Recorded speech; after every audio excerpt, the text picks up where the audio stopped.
Renewable energy is at the heart of Africa's development ambitions, and it's being linked to the fight against poverty.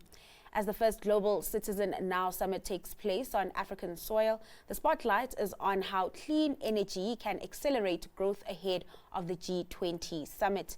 Ray White caught up with Emile du Toit, Chief Investment Officer at Harith General Partners, a firm with a strong track record of investing in Africa's critical infrastructure.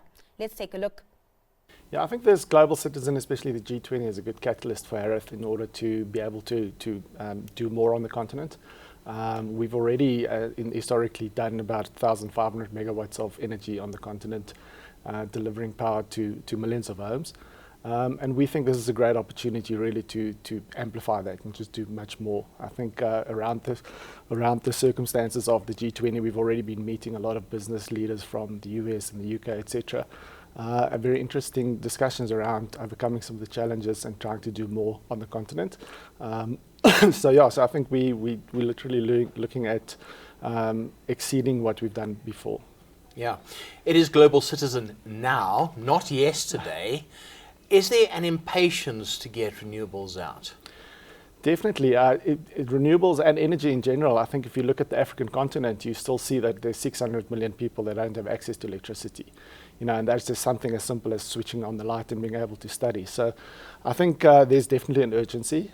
We feel that. There's obviously challenges in terms of funding, etc. But I think it's events like these that really allow us to access a broader range of investors, but also get that urgency across to other people. So we're very much up for it. Just explain your relationship with Global Citizen now. How does it work? Because obviously they've got some super ideas, you've got the finance. How does this all tie in together? Yeah, I think we've found the partnership with them very good over the last few years, effectively being like-minded people. They are very good on the policy front and advocacy front, as I said, and then obviously on our side, we're investment experts. Our specialization is to access capital and then deploy it on the continent. We essentially, we've been doing this now for 19 years. Next year we're celebrating our 20th anniversary. And we effectively go out there onto the continent, build infrastructure projects, including energy and renewables, that makes life easier and makes doing business cheaper for Africans as well. Yeah. Access to capital, how does that work? Because many African countries are in sub-investment grade, therefore they battle to get that capital. If they do get it, the interest rate's very high. How do they get around that? Yeah, I think that's the role that players like ours play. We're a private sector investor, and in very many countries, as you said, there's not enough access to capital. Governments can't always fund the infrastructure. And we have the expertise to be able to package projects and be able to risk mitigate them so that we make them attractive for external investors like pension funds, endowments, even family offices. And so that's really what we do is, we package the projects and then we find the investors that are willing to invest in that. Are there guarantees though? Because, it's a tricky and slippery slope. You say Africa, you think, oh, will they be able to pay back? It's an honest question.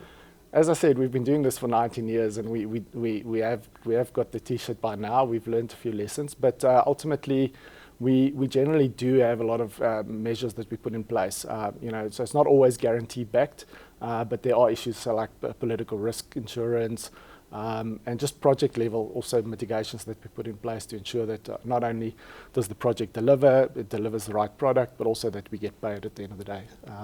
Including that even currency issues as well, and we've managed to navigate that successfully.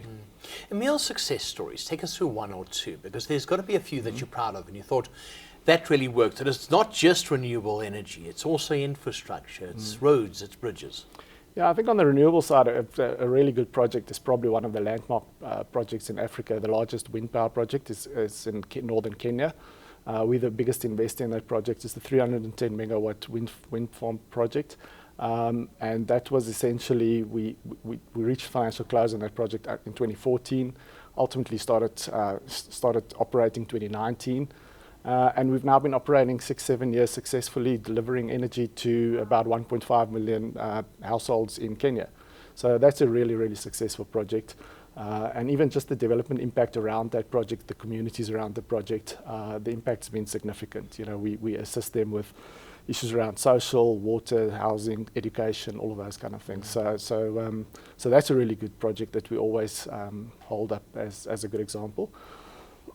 And then maybe on the transport side also, we've done a toll bridge in Abidjan, which really connected the mainland with the island, which is the business district, and that managed to cut down travel time for business people and families by up to 1.5 hours per day.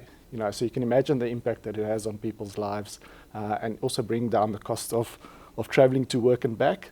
But also the clean impact that it has is you don't burn fuel for an hour and a half sitting in the traffic waiting to get to the office.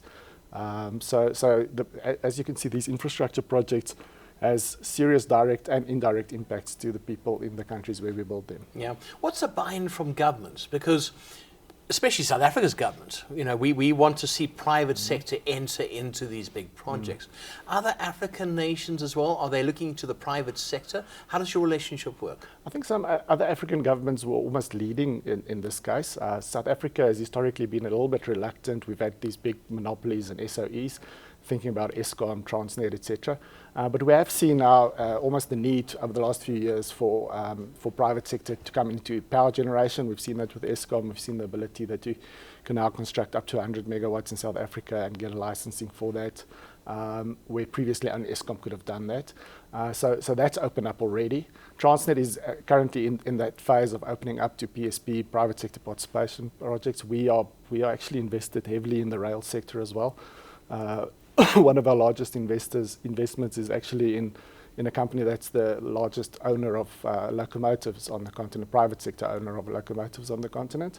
And so this opportunity to be able to then access the Transnet railway network, we think is a game changer for South Africa. I think the amount of economic benefit and growth that it will bring to this country will be significant, because Transnet has struggled to be able to get all the product out to port and out to the customers. So I think together with Transnet, some private sector players like Traction would then be able to actually improve the service delivery and really benefit all businesses, and especially commodity businesses in South Africa, commodity as well as agricultural businesses. Yeah. I want to focus a bit more on renewables and South Africa. Are we slow in getting the process underway? It seems like our minerals and energy departments, they keep having these things where you can go and you can tender for it and you can this and that, and they have their announcements on this. The clock's ticking though. Do we need to speed it up? I think on the renewable side, South Africa has been one of the leaders. I mean, our RE program that we've undergone has been exceptionally well received. We see a lot of African governments trying to actually now replicate that, because that sort of open access bidding process brings down the cost of electricity. So I think South Africa has been quite good in that, and also as a result of necessity almost, you also then did see a proliferation of the smaller scale rooftop kind of solar and those kind of things. So I think South Africa has done quite well. I think generally it's still a regulatory kind of issue. If government makes it easier for people to do things in the private sector, it will happen. There is a lot of capital.